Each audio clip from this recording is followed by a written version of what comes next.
Good morning, good evening, hello everybody. Today in our studio we're gonna have the PGA Tour 2K25. One more finally with a good feeling. Everybody knows the Star Trek movie is good, and I feel exactly the same way about likes EA NHL. Buy 1 year, skip next. You'll be fine. Same shit with a FIFA. Continuing to regular cadence 2K and HB Studios, which is located in Halifax, PGA Tour 2K breaks that yearly cycle with a release every other year, and the result is something that feels familiar yet new. I need 36 holes or so to get back into the groove, but once I'm there, it feels like I've never had a break. It's a welcoming feeling. It's a very nice and odd feeling to explain, so let's just get in. To be blunt, there's nothing new about time around. PGA Tour 2K25 offers a career mode, several multiplayer offerings, and like Top Golf. Nevertheless, you can see how HB Studios have refined what come before.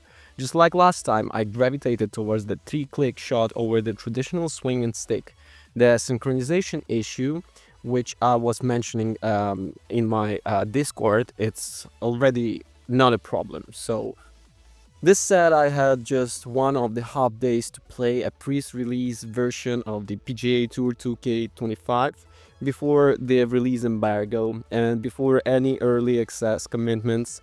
And this time, roughly halfway through, a major update was released that I'm convicted added a new personality in the commentary. And 2K didn't confirm that was the case. Throughout it advised the update fixed teleporting balls, aim marker issues, swing stake problems, and shooting throughout the geometry. I never encountered any of those issues by that point. I also didn't use the swing stake, so never opened up the chance for the problems. With the limited time, I engage almost entirely in my career mode, climbing ladders and taking names. While you're not getting anything like the career mode, as compared to EA Sports FC or even NBA 2K, there is a number of improvements to add to the experience, definitely. The chief amongst those who is choice to engage with all the superfluous stuff. If you don't care about the followers or just want to golf, you can skip the interview request, the arrival challenges, and even sponsorship to get the good stuff rather than placing a confirmation button throughout seemingly endless menus. It's a welcome addition that I hope other sport games adopt. I, however, choose to engage with that content and ended up being a cocky like a whole golfer.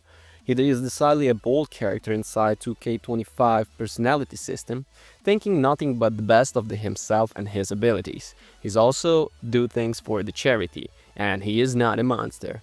That and it impresses the Puma details. So, in terms of reinforcement, my career could potentially eat up your time with an extra practice and tutorial sections, but enables you to claw some of the back with the interactive sim feature.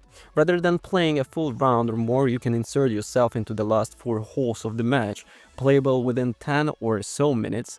It's a very welcome feature.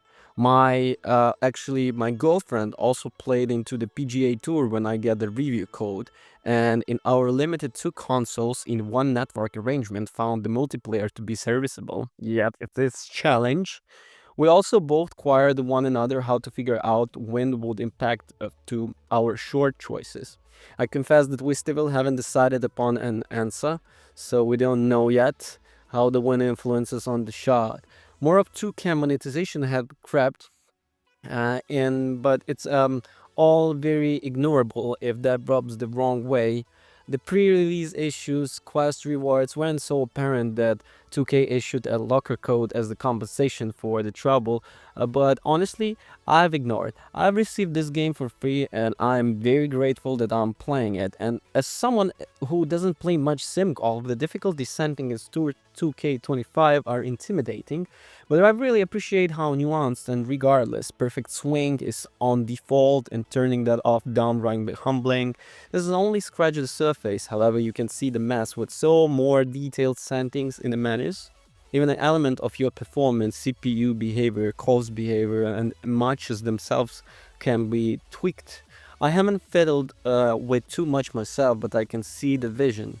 One setting I changed immediately was the controls. 2K25 uses either stick controls or the 3-button system for the shots. Personally, the buttons all the way, baby. Stick control seems pure psychopath stuff, like you sending control to the whims or some angry digital god. I was forced to use the sticks controls during the online matches, which is why I stopped playing online. Maybe that will change once the game is out, but no for me. No, definitely no for me. Only button control. So again, what was interesting, what really kept my eye, I also love creating the ranged characters in the game. The most unhinged, the better. Tour 2K25 has some pretty decent option on this front, though body shape a bit grounded for my tastes.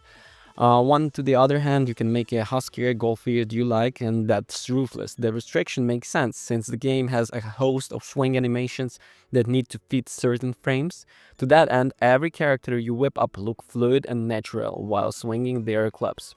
Your golfer also has like classes to choose from, starting the stats that dictate the strengths and weakness on the green. It's a level of detail I greatly appreciate if I don't always fully understand it. Tour 2K25 is crammed with ways I want to play. I spend a lot of time in my career mode, but you also got ranked matches, quick play, training, ranked tours, societies, and the top golf. And if you're using your custom golfer, pretty much of it earns your experience. The single player grind is a little slow, but you can adjust the difficulty to speed it up. But more than gaining levels, all these modes are a perfect way to sharpen your skills, which I desperately need as I'm so awful at the sim golf. It all seems so simple at the first, but this game gets complex fast. You got the wind, elevation, shot strength, angle, and the club choice to consider.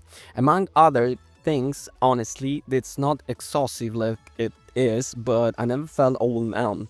Instead, I treated every failure as a learning opportunity, and the game is good about reinforcing this. There's always another tournament, another match ahead to the change to the outcome. Plus, you're earning that sweet experience the whole time. So it never feels like this time you're being wasted, even if you're getting your clock cleaned.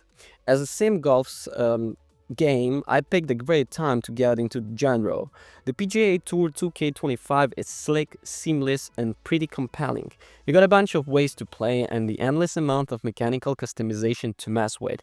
If you want a particular kind of match, I'm very specific difficulty setting, you can make that happen. I was mashing buttons throughout the post-game interviews, but the actual games are excellent.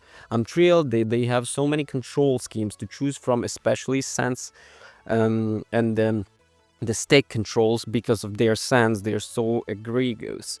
The courses look awesome. You swing, you feel the precise, and every stroke sounds excellent.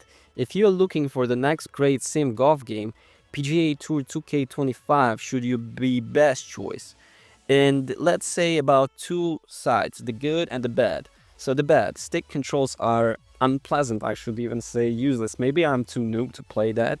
The interviews get boring, very boring, and the creation of the character could be much more wider. So about the good, the gameplay, the courses look great, and a lot of game modes. Thank you for watching. Don't forget to rate, comment, and subscribe. Peace.